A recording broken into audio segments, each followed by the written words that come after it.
It's a countdown to January 26th, Republic Day in India. 5. Significance. On January 26, 1950, the Constitution of India came into effect, and the nation officially became a self-governing republic. That date wasn't random.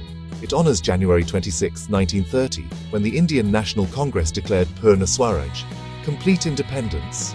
4. The big stage. New Delhi. Kartavya Path, formerly Raj Path. The President of India unfurls the national flag, and a massive parade rolls out, showcasing military strength, cultural heritage, and the country's incredible diversity. 3. Rituals that matter. Before the parade, the Prime Minister pays homage at the National War Memorial. Quiet, solemn, powerful. And on January 29th, the beating retreat brings it all home.